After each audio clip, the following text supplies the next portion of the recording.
Best just get this over with quickly. So all of a sudden there's like all these sheep, confused sheep, milling around, bumping into each other. You know, maybe if people can start thinking that way, ever larger size groups, you know, maybe there's going to be more harmony in the world. It was just great.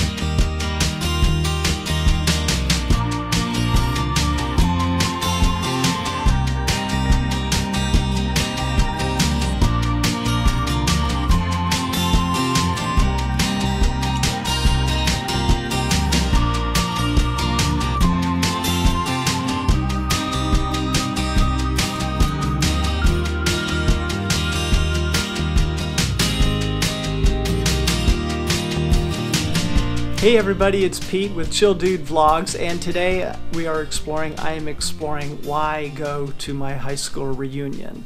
And so the quick answer is, well, because I was going back and forth on it, and my kind of agreement with myself is anytime that I kind of agonize over not doing something, I just do it.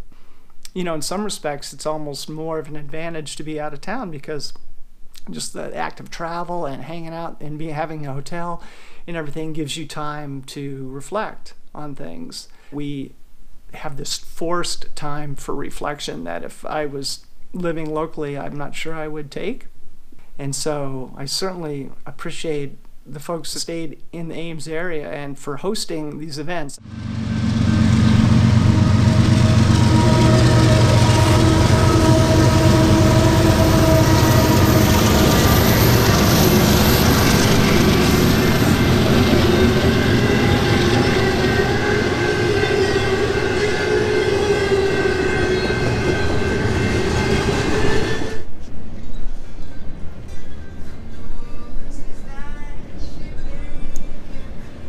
Okay, reunion's over. I just gotta have a latte before I can give you a recap. But it was great, and yeah, it was everything and more I had hoped it would be, and I look forward to giving you the rundown. But first, I'm still kind of waking up. Beginning with kind of the expected stuff, I ended up going golfing with a bunch of old friends and yesterday morning, and you know what? It was an absolute riot. It was an absolute riot. We were just yucking it up and laughing and having fun. It was just great. So there you go. That's kind of what you might expect, and it happened. I actually wasn't signed up for it. Somebody canceled. I busted in on Grant's spot. Sorry, Grant, but thank you, Grant. And so that was really cool. Thanks, Kevin, Marty, Rick, and Scotty. That was really fun. First night is just this casual socializing in a bar or somewhere where everyone's just can kind of free flow. But the second night, ooh, scary. It's a sit-down dinner. But by that time, you've already spent the night before kind of getting comfortable with the group. This is cool, hey, this food's good. Actually, the food was really good, you guys. But it wouldn't have mattered if it wasn't. And it was, and then they're doing presentations, fundraising thing, raise money for the, local food bank.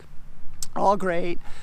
But, you're kind of you're in that orchestrated setting and you're kind of going, getting a little stir crazy. And then this awkward time came when the organizers, in their infinite wisdom, turns out, wanted us all to organize by elementary school and have our pictures taken again. Oh my gosh. Okay, sure. All right.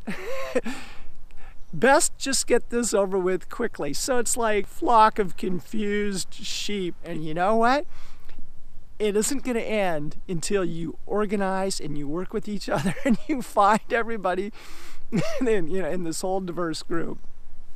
And then, but the magic started to happen actually is, well, when you got, 100 people in a room and you've got, we had like 400 some people in the class. So, a reasonable percentage showed up. And there's like a whole bunch of different elementary schools, right? I mean, I don't know, there must have been 10. And then there's a lot of people that went 1 year here and 1 year there and 2 years there. And so all of a sudden, you know, you couldn't not participate because someone that was in, you know, that had to hang out like we did for 3 years at this rented Baptist church while they built our elementary school, you knew everyone that was at that elementary school. So if they were at the thing, you were going to go get them because the pain would just continue until you all got together and had your picture taken. And then pretty soon it's like, well, they were at, you know, Fellows for a year, and then they came over to you know, Northwood after we moved out of the Baptist church, and what about first grade in Meeker? So all of a sudden, now you're really mixing it up with everybody. At that point, actually, that the real, I gotta say, it's like the real magic happened, because now all elements of the group are all of a sudden coordinating and communicating and engaging. And it's just with those subtle eye contacts and hi and how and remember and oh yeah, how about them and where are they and what were they first, that you know, kind of get this chance to, you know, just rub up against people that were part of your life, and maybe for whatever reason you weren't really friends with them, but for no particular good reason, or at one point something awkward happened and then you fell out of a relationship with them for a couple of years, but you always kind of felt bad about it, or maybe it was the converse and they felt kind of bad about it and you were not sure how they felt about you. I mean, it's funny, you actually, I mean, you do remember these small little things deep in, and so it's not that you're really carrying them around, but it's kind of nurturing or wholesome to know that, you know, all's good, you know, you're part of this group. Okay, so here's where I start to get into the deeper stuff, but hey, that's why you tuned in. And being included in that group doesn't matter for anything other than you being you, right? It's not predicated on a particular belief structure, political, religious, non-affiliated, whatever it is. It's just by being part of a group. And so by extension, you know, maybe if people can start thinking that way more in ever larger size groups, you know, maybe there's going to be more harmony in the world. See, I can really take this all the way up to the top here. Hey, like good parenting, it's all about being there. And you know, community is always there, right? Because it's this whole group all around you. And so when you're part of a community, you're being helped and shaped and formed in ways that you don't even see. And it's simply by being part. So by coming back to that reunion, you're kind of acknowledging, hey, yeah, I'm still part of this community. You are part of a community, and you get things out of the community and you give things to the community. And so if that community evaporates, then it's a loss. But when it's reaffirmed that the community is still together, it's a plus. Yes, I'm glad I came back to my 40th high school reunion, and great seeing everybody. For all of you that I didn't see, I'm looking forward to seeing you next time. So I hope you enjoyed my take on why I went and what I got out of my high school reunion. Hey, if you like what I'm doing, subscribe, give me a thumbs up, comments, questions, love to hear from you. Thanks for watching.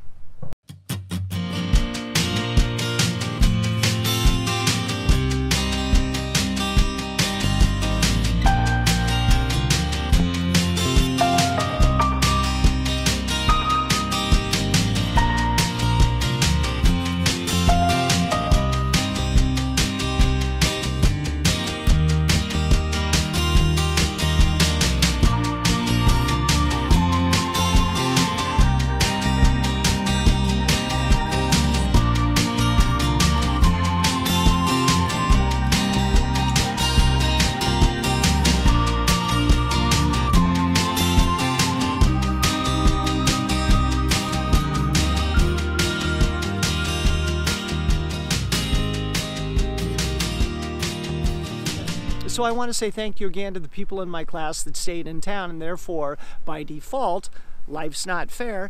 The responsibility of organizing the reunion, if there was to be one, you know, fell on them. So what they did was just really great and generous, and I think I can speak for everyone that's coming blasting in from out of town. We really appreciate it. I really appreciate that.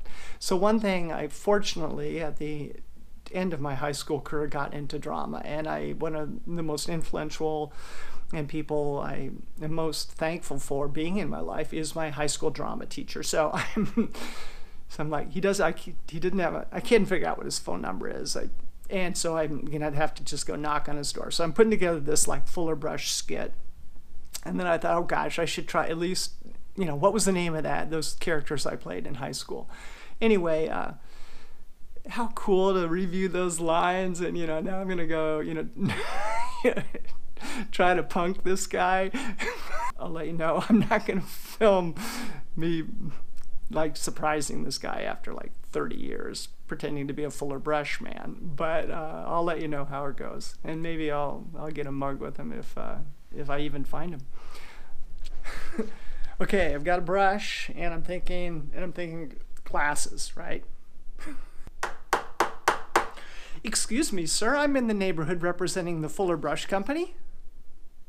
I hope I recognize him. Talking about Hank Wayne, but you call him Hank, and he's an intimidating fellow. Okay, I'm not exactly sure where he lives, but I'm just gonna figure it out the old-fashioned way. I know it's within a few blocks of here. Okay, that was epically cool, and I'm really sorry you couldn't be there. All right, yeah, so Fuller Brush guy, knock, knock, knock. He didn't recognize me right away. I mean, come on, he's like 75 years old.